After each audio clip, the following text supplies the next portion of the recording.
நமசிவாய வாழ்க, நாதன் தாழ் வாழ்க, இமைப்பொழுதும் எண்ணெஞ்சில் நீங்காதான் தாழ் வாழ்க.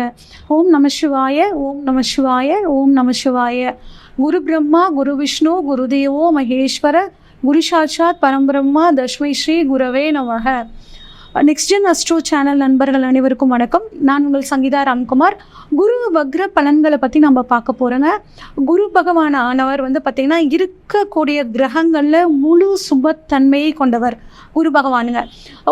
எந்த ஒரு கிரகம் பாதிப்பை கொடுத்தாலும் குருவோட பார்வை அந்த கிரகத்து மேலே பட்டுச்சு அப்படின்னா அந்த கிரகத்தோட கெடுதல் தன்மை கட்டாயம் குறைஞ்சுதாங்க போகும். ஏன்னா அந்த அளவுக்கு குருவோட தன்மை ஒரு முழு சுபத்தன்மையாக இருக்குங்க. இந்த குரு வக்ரம் என்னைக்கு ஆரம்பிக்குதுன்னு பார்த்தோம்னா நிகழும் குரோதி வருடம் புரட்டாசி மாதம் 23ஆம் நாள், அதாவது ஆங்கிலத்துக்கு பார்த்தோம்னா 9/10/2024 4/2/2025 வரைக்கும் குரு வக்ர காலமானது இருக்குங்க. இது திருக்கணித பஞ்சாங்கப்படி நான் சொல்லக்கூடிய நாட்கள். அடுத்து இந்த வீடியோவில் இந்த குரு வக்ர பலன் யாருக்கு சாதகமாக இருக்குது, யாருக்கு சாதகமாக இல்லை, சாதகமாக இல்லாதவங்களையும் எப்படி சாதகமாக மாற்றிக்கலாம் அப்படிங்கிறத நம்ம தெளிவாக பார்க்கலாங்க. குரு எப்படி வக்ரமாகிறாருன்னு பார்த்தா ரிஷபராசியில் குரு பகவான் இப்போ இருக்காரு. காலபுருஷ தத்துவப்படி 2ஆம் இடமான ரிஷபத்தில் இருக்காரு. ரோகிணி நட்சத்திரத்திலிருந்து கிருத்திகை நட்சத்திரத்துக்கும் வக்ரமாகி போக போகிறாருங்க. பிறப்பு ஜாதகத்தில் இந்த குரு வக்ர பலன் நம்ம எப்படி பார்க்கலாம் அப்படின்னா, பிறப்பு ஜாதகத்தில் உங்களுக்கு குரு எப்படி இருக்காரு, வக்ரமாக இருக்காரா, எந்த சூழ்நிலையில் இருக்காரு, குரு தசை உங்களுக்கு நடக்குதா, இல்லை குரு புத்தி நடக்குதா, குரு அந்தரம் நடக்குதா, குரு சூட்சமம் நடக்குதா, இப்படியெல்லாம் நம்ம பார்த்து அதான் இதற்கான பலன் நமக்கு பார்த்திங்கன்னா ஒரு முழுமையாக தெரியுங்க. இல்லை லக்னாதிபதி வலுத்திருந்து உங்களுக்கு தசை நடத்தினாலும் உங்களுக்கு இந்த குரு பயிற்சி குரு வக்ர காலம் சாதகமாக இருக்கும். இல்லைங்க நீங்கள் சொல்கிறதுலாம் எனக்கு என்னன்னு தெரிய மாட்டேங்குதுங்க அப்படின்னு நினச்சிங்கன்னா நீங்கள் ஏற்கனவே நிறைய பேர் என்னோட தொடர்ச்சியான வீடியோக்களை பார்த்துட்டு எங்கிட்ட கன்சல்டேஷன் எடுத்துக்கிறீங்க. உங்களோட ஜாதகத்துக்கான ப்ரொடிக்ஷன்ஸையும் கேட்டுட்ருக்கீங்க. அதே மாதிரி இப்போவும் உங்கள் ஜாதகத்தை உங்களுக்கு கன்ஃபியூஷனாக இருந்துச்சுன்னா அனுப்பிச்சி வைங்க. ஏதாவது உங்களுக்கு டவுட் இருந்துச்சுன்னா உங்கள் ஜாதகத்தை ஸ்க்ரீனில் தெரிய வாட்ஸ்அப் நம்பருக்கு அனுப்புங்க. உங்கள் குரு வக்ர காலம் எப்படி இருக்குது, என்ன பலன்கள் உங்களுக்கு நடக்கும், இன்னும் ஃப்யூச்சருக்கு நீங்கள் என்ன மாதிரியான உங்களுக்கு ப்ரெடிக்ஷன்ஸ் தேவைப்படுது எல்லாமே நான் தெளிவாக உங்களுக்கு சொல்லிடுவேங்க. இப்போ நம்ம தொடர்ச்சியாக ஒவ்வொரு ராசிக்கும் இந்த குரு வக்ர பலன் எப்படி இருக்குன்னு சொல்லி பார்க்கலாம். கும்பராசிக்காரங்களுக்கான குரு வக்ர பலன்கள் எப்படி இருக்குன்னு சொல்லி பார்ப்போங்க. கும்பராசியை பொறுத்த வரைக்கும் கும்பராசியில் அவிட்ட நட்சத்திரம் 3-4ஆம் பாதம், சதய நட்சத்திரத்தோடு 1-2-3-4 பாதங்கள், புரட்டாதி நட்சத்திரத்தோட 1-2-3 பாதங்கள், ஆக மொத்தம் 9 நட்சத்திர பாதங்கள் இருக்குங்க. கும்பராசிக்கான அதிபதி சனி பகவானுங்க. உங்களுக்கு குரு யார் அப்படின்னு சொல்லி பார்த்தோம்னா குரு பாவாதிபதியாக வந்துடுறாருங்க. இந்த கும்பராசிக்காரங்க எப்படி இருப்பாங்கன்னா நல்ல கடினமான உழைப்பாளிகளாக இருப்பாங்க. நல்ல தூய்மையான மனசு, அதாவது குட் சோல் அப்படின்னு சொல்லுவாங்க இல்லைங்க, அந்தளவு ஒரு தூய்மையான உள்ளம் கொண்டவங்களாக இருப்பாங்க. நல்ல கொஞ்சம் ஒரு கோவம் இருக்கும், கொஞ்சம் பேச்சை கொஞ்சம் இனிமையாக பேசக்கூடியவங்களாக இருப்பாங்க. உள்ளுணர்வு மிக்கவங்களாக இருப்பாங்க. நிறைய ஞாபக சக்தி உங்களுக்கு இருக்கும். நீங்கள் அன்னைக்கு அப்படி சொன்னீங்கல்ல, இந்த விஷயத்த நீங்கள் இப்படி செஞ்சீங்கல்ல அப்படின்னு சொல்லக்கூடியவங்க இந்த கும்பராசிக்காரங்களாக இருப்பாங்க. இந்த கும்பராசிக்காரங்களுக்கு குரு பாவாதிபதியாக வந்துடுறாருங்க. 11 மற்றும் 2 கூடையவராக இருக்காரு. இவர் 4ஆம் இடத்துல போய் வக்ரமாகிறாரு. 4ஆம் இடத்துலேருந்து 8ஆம் இடம், 10ஆம் இடம், 12ஆம் இடத்தை பார்க்குறாருங்க. இதனால் உங்களுக்கு இப்போ எப்படி இருக்கும் அப்படின்னு பார்த்தோம்னா கொஞ்சம் சுமாராக தாங்க இருக்கும். ஏன்னா 4ஆம் இடம் அப்படிங்கிறது சுகஸ்தானங்க. ஒரு எல்லா விதமான சுகங்களும் ஒரு மனிதனுக்கு கிடைக்கணும்னா 4ஆம் இடம் நல்லா இருக்கணும். அப்போ அந்த 4ஆம் இடத்துல குரு வக்ரம் வாங்குறதுனால ஏற்கனவே உங்களோட ராசிநாதன் ஆகிய சனியும் கொஞ்சம் வக்ரமாக இருக்காருங்க. உடல் ஆரோக்கியத்தில் கொஞ்சம் கவனமாக இருந்துக்கோங்க. ஒரு மெடிக்கல் அட்வைஸ் எடுத்துக்கிறது ரொம்பவே நல்லது. வாடகை வீட்டில் குடியிருந்தீங்க அப்படின்னா வாடகை வீட்டில் இருக்கிறவங்க கொஞ்சம் அக்கம் பக்கத்தில் இருக்கவங்க கிட்ட கொஞ்சம் பார்த்து பழகிறது ரொம்பவே நல்லதுங்க. உங்களோட லைஃப் பார்ட்னர் இருந்தாங்கன்னா அவங்களோட ஹெல்த்தில் கொஞ்சம் கவனமாக இருக்கிறது நல்லது.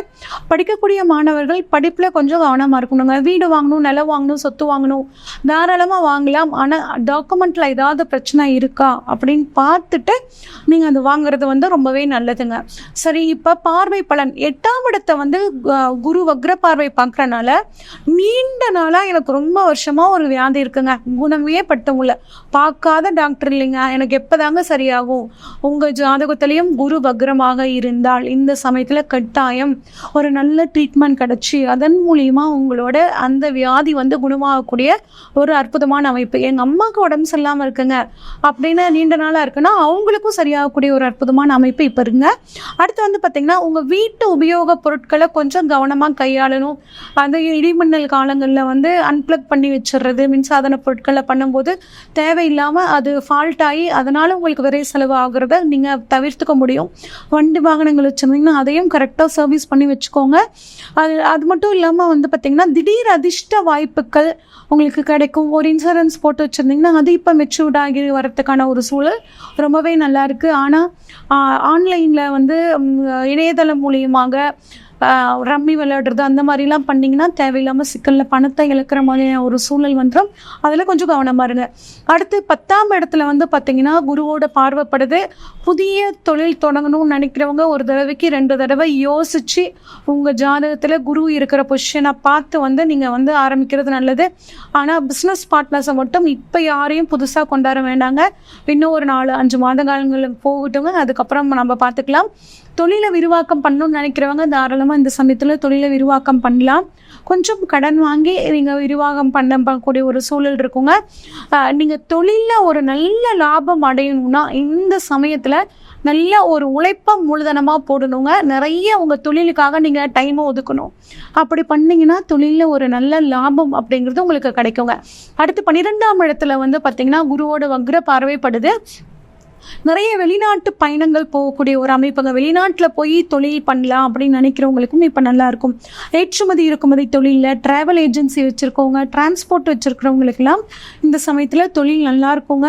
ஆனால் கொஞ்சம் தூக்கம் சம்மந்தப்பட்ட பிரச்சனை வரும். மொபைல் பார்க்குறத கொஞ்சம் குறைச்சிக்கிட்டு நைட்டு நல்லா தூங்குனீங்கன்னா உங்களோட மனசு தெளிவாகுங்க. அடுத்த நாள் வேலையை நீங்கள் ஈஸியாக பார்க்கலாம்.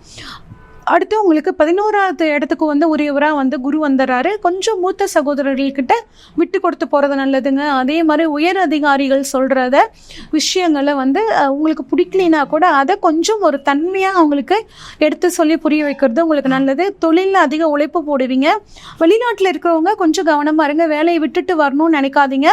2ஆம் அதிபதியாக வர்றதுனால கொடுக்கல் வாங்கல கொஞ்சம் கவனமாக இருக்கிறதும், புதிதாக திருமணமானவங்க உங்கள் வாழ்க்கை துணைக்கிட்ட கொஞ்சம் விட்டு கொடுத்து போகிறதும் நல்லதுங்க. நீண்ட நாளாக திருமணத்துக்காக காத்துட்டு இருக்கிறவங்களுக்கு ஒரு சின்ன தடை ஏற்பட்டு வந்து உங்களுக்கு திருமணம் ஆகிறதுக்கான ஒரு அற்புதமான காலமாக இந்த காலகட்டம் இருக்குங்க. உங்களுக்கான பரிகாரம் என்ன அப்படின்னு சொல்லி பார்த்தோம்னா, இன்னும் சிறப்பாக நான் இந்த காலகட்டத்தை மாற்றிக்கணுங்க, பிப்ரவரி வரைக்கும் எனக்கு வாழ்க்கை நல்லா இருக்கும், நீங்கள் என்ன அதுக்கான தீர்வு சொல்கிறீங்க அப்படின்னு கேட்டிங்கன்னா, குலதெய்வ வழிபாடு உங்களுக்கு மிகச்சிறந்த யோகத்தை கொடுக்கும். தினமும் குரு காயத்ரி மந்திரம் சொல்லுங்க. அதுவும் உங்களுக்கு குருவோட அந்த வக்ர பலனை உங்களுக்கு சாதகமாக மாற்றி கொடுக்கும். இது வரைக்கும் நம்ம பார்த்தது எல்லாம் பொதுவான பலன்கள் தாங்க. நான் சொன்ன இந்த விஷயங்கள் உங்களுக்கு பிடிச்சிருந்ததுன்னா இந்த வீடியோவை உங்கள் ஃப்ரெண்ட்ஸுக்கு ஷேர் பண்ணுங்கள். பிடிச்சிருந்தா லைக் பண்ணுங்கள். உங்கள் டவுட் ஏதாவது இருந்தால் கமெண்ட் பண்ணுங்கள். அது மட்டும் இல்லாமல் உங்கள் வாழ்க்கையில் எல்லா விதமான சந்தோஷங்களும் கிடைக்கிறதுக்கு எல்லாம் வல்ல இறைவனை பிரார்த்தித்துக் கொள்கிறேன். நன்றி, வணக்கம்.